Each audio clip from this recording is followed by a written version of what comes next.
Your Gothic cathedral projects, option 1 and 2. Some students were asking about Padlet. I want to stress, you don't have to use Padlet. If you would like to use something else, that's fine. I offered it as a tool because I think it's helpful. And I think for a lot of students, it does allow them to kind of get creative easily, but that's not going to work for everyone. So I'm going to show you a few samples and show you a little bit about how you can use Padlet if you decide. So first I want to show you an example that does not use Padlet and does not use any fancy digital design software at all. It's a good old-fashioned Word document with some images embedded, and it's done beautifully, both in terms of how the images are placed and also mostly in terms of the writing. Because the writing is really important, right? You don't need to get all caught up in doing something fancy with digital design unless you enjoy that. And that, for some people, that's a really great way to tap into their motivation. But this student just wrote incredibly skillfully, thoughtfully, and deeply about why we should care and why someone going to visit Gothic cathedrals should find them interesting and what they should look for. And it starts right with the title, Tour de Lux Nova, right? That's a very thoughtful title that gets you interested. It's not just Tour of Gothic cathedrals. It's using this term from Abbot Suger, Lux Nova, the new light. And then when it starts out, when traveling to France as a tourist, it is recommended that the visitor take time to see some of the cathedrals in and around Paris and built in the French style. So that's how it frames itself as a travel guide, which is just saying this isn't really a dry academic paper.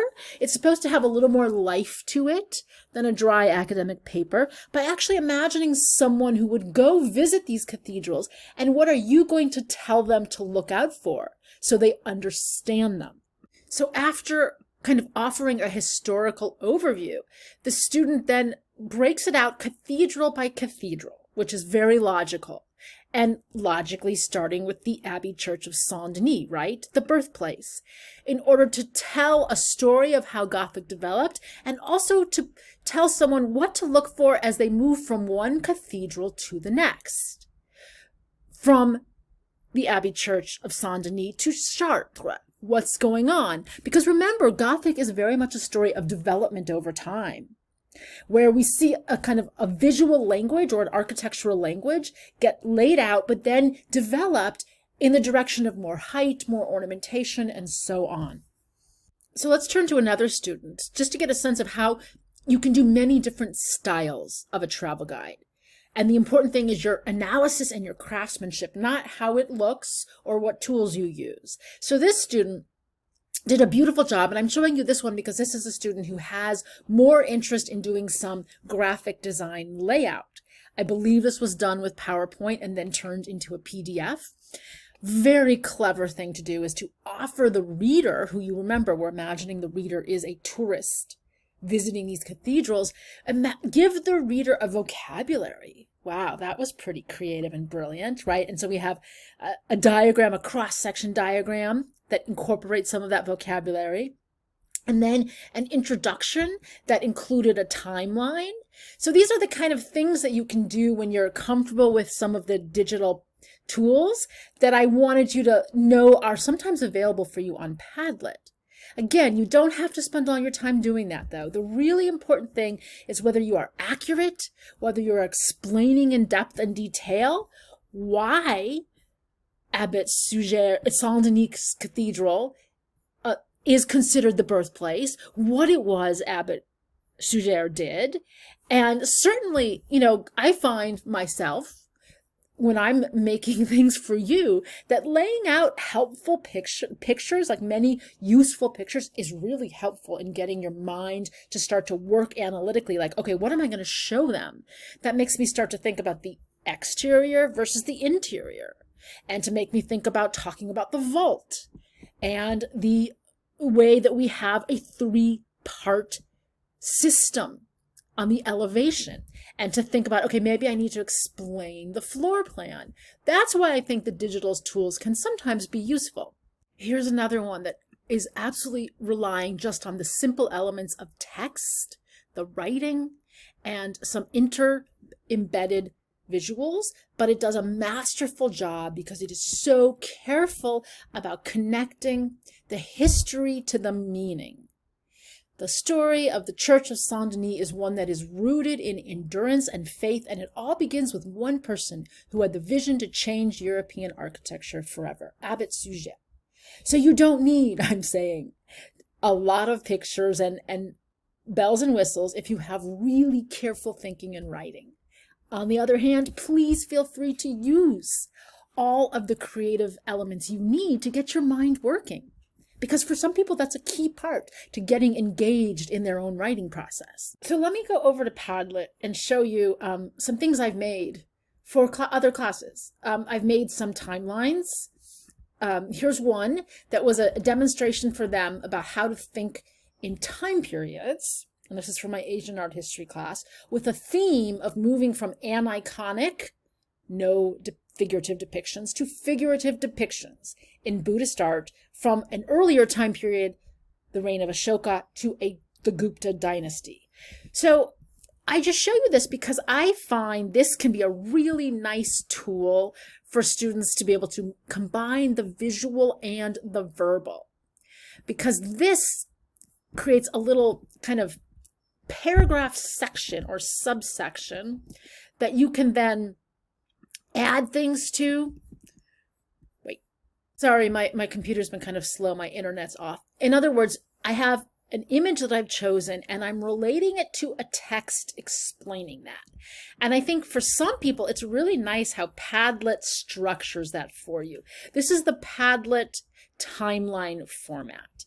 So let me show you, here's one that I started, and I'll just completely redo it for you so you could see how you might do it. Let's say this would be Gothic. Let's not use the word Gothic, right? Let's use the word travel guide. I cannot type. To French style cathedrals. Okay. And then you would have a subheading, a description, an overview of the art and architecture in the region of Paris. I'm just making this up as we go, right? So then you could choose, oh, I don't want to do any emoticons. You can choose your photographs. You can choose your wallpaper.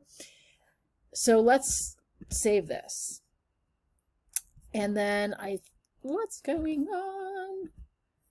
Is it changing? Hold on, let me pause for a moment. Okay, there it is. So since I'm doing a travel guide to French cathedrals, obviously I don't want to show you this gorgeous Korean crown from the Unified Shilla period or the Three Kingdoms period. So I'm going to open the post. That's called a post.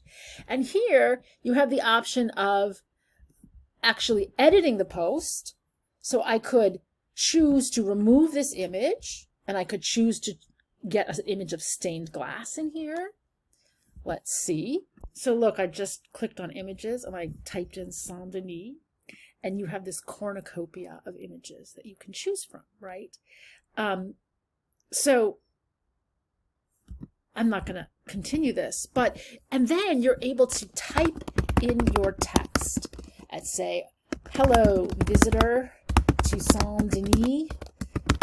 Let me tell you how this started out as the first Gothic cathedral, better known as the royal style. Blah, blah, blah. And so some of the other things you can do are just, obviously you can delete a post, and then you can add a post with this little plus sign.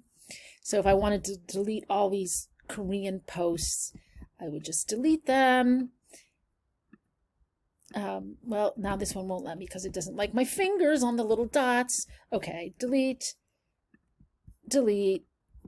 And now let's say I want to add, well, I'm going to talk to you about Chartres, the cathedral. Remember, a cathedral is the seat of a bishop. So it's kind of like the bishop's church of prestige. The Cathedral of Chartres, the Cathedral of Notre Dame, Our Lady at Chartres, right? And so once again, you can look for your images. You can also even put in, photos that you have, or using the camera. I don't want to do that right now. So there's tons of options. You can put in audio, I just thought that that might be fun for you. So again, I kind of recommend the timeline format, but that's not the only option. So if we go to the Padlet dashboard that you would have if you make an account, right? You get 3 free Padlets with a free account. That's what I'm encouraging you to do, unless you love this stuff and want to pay for it. But you can always take a Padlet and then remake it for another task. So if you're making a Padlet, you have all these options. The timeline is really nice. I think these others are really pretty flexible. I can imagine using one of these others, but they're sort of open-ended. I find that the timeline is the clearest in terms of a structure.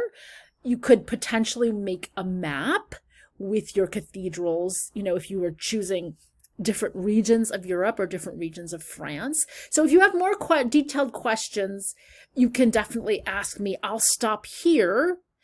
But I want to stress that you're completely welcome to do what works for you in showing off your knowledge and bringing your best insight and imagination to the project.